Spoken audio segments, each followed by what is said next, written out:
Minister's press conference. I have not seen any Prime Minister speaking in such a way. Back to Libya, several British Special Forces soldiers were detained and then released by opposition forces in eastern Libya on Sunday. They were picked up in Benghazi by the HMS Cumberland. Huda Abdelhamid has more on the incident.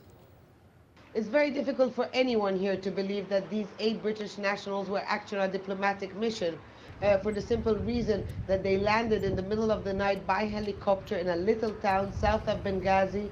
They had with them a whole lot of equipment, according to our sources: computers, maps, weapons and explosives. They were immediately intercepted by rebels and the residents of that area and handed over to authorities in Benghazi. Now, the National Council here in Benghazi says it had no idea that these 8 British nationals were on Libyan soil until they were handed over. They said that no one had told them about a diplomatic mission coming into the country. They do raise the question that if they were really a diplomatic mission, why didn't they come through the normal route, and that will be through the Egyptian border with Libya. The National Council did say that at this stage it did not want to have any kind of international diplomatic row, so it handed them over to British authorities as quick as it could. A former Prime Minister of Malta says he doesn't believe NATO ships docked off the island are there just for aid purposes. He's told AlJazeera that Western nations may take advantage of Malta's close proximity to Libya for some kind of military action. James Bays has this report. These aircraft are NATO's eyes and ears. The AWACS is packed with the most sophisticated cameras, surveillance and monitoring equipment. NATO maintains these planes are working as part of a counter-terrorism mission which has been in place since 9/11.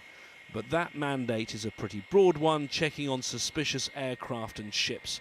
And in recent days, they've been tracked constantly in the skies near Libya. They've been showing particular interest in this Libyan aircraft, part of Colonel Gaddafi's VIP fleet based at Mytika near Tripoli. The plane, a Falcon 900, which flew from Belarus last week, was this weekend returning from Jordan. This recording was made of the radio communications with air traffic controllers in Malta. NATO 07, go ahead. Do you have any information on an aircraft with the squawk 2017, positioned about 85 miles east of our? 7, that should be a Falcon 900, flight level 340, with a destination Mytika according to FlightNet. Malta's airport has been hosting planes from at least 7 NATO nations. In the island's main harbour, a South Korean destroyer which has been evacuating workers from Libya. Military vessels from a number of NATO countries are just off the coast. With AWACS spy aircraft overhead and a fleet of Western naval vessels offshore, there is concern here in Malta, an EU nation, but one that prizes itself on its neutrality.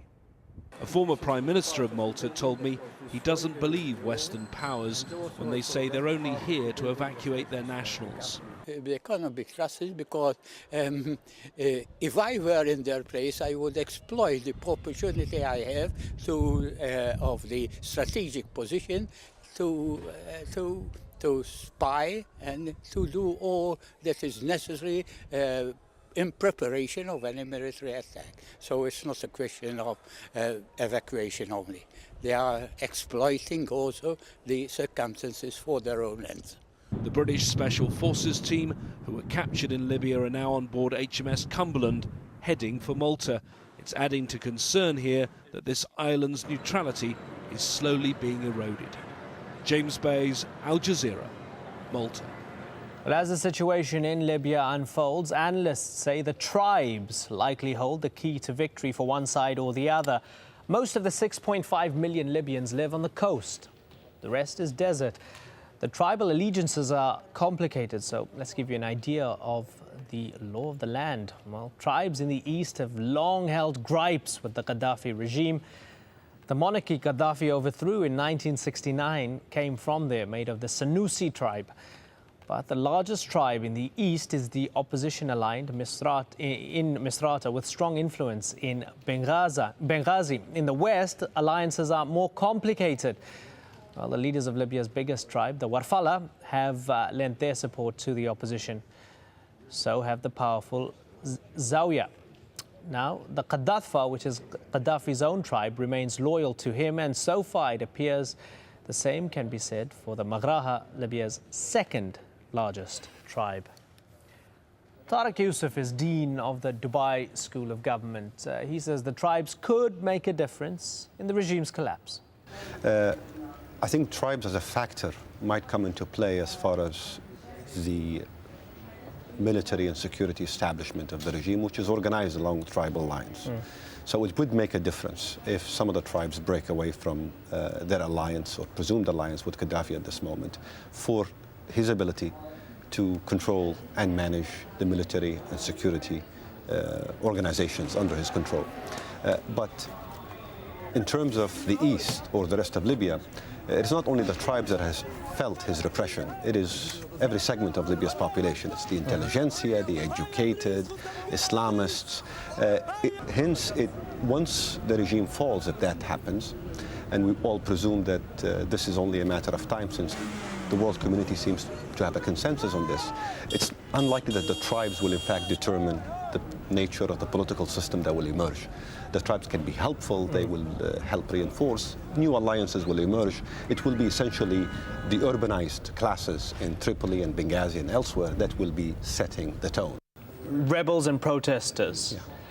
How sure are we that they're all on the same page? How sure are we that they all solely want to get rid of Muammar Gaddafi? How can we be so sure that some of them don't have other agendas? I'm sure many of them have other agendas. But I think at the moment, the national project, sort of the consensus within the country, we take it for granted, but we have reason to believe so. The ease with which the eastern part of the country fell beyond the control of this regime suggested that there's a groundswell of support for the idea that Gaddafi can no longer rule or doesn't have the legitimacy to rule anymore. How you manage those other motives or objectives after he falls, I think, is an issue that Libyans will have to contend with. And I think the world community can assist them in this regard. I am of the mind that there's still a national project that Libyans have now discovered and are willing to fight for, and that calls for Gaddafi to go. Let's go to the Americas now and the latest on Mexico's deadly drug war. Let's go to Shihab in D.C. Shihab. Imran, at least 6 people have been found dead in Mexico's border city of Ciudad Juarez. Police say 2 gunmen shot a man in a bar in the city center. Later, 5 bodies were found along the street in a nearby area. A 7th victim is in serious condition in hospital. Authorities say drug cartels are behind the attacks. A 6.2 magnitude earthquake has shaken the northern region of Chile. Security cameras caught the moment the quake struck, about 60 kilometers east of the port of Arica. No major injuries have been reported. At least one woman's home was destroyed, though. Just over a year ago, a magnitude 8.8 quake in central Chile killed more than 500. Authorities in Bolivia's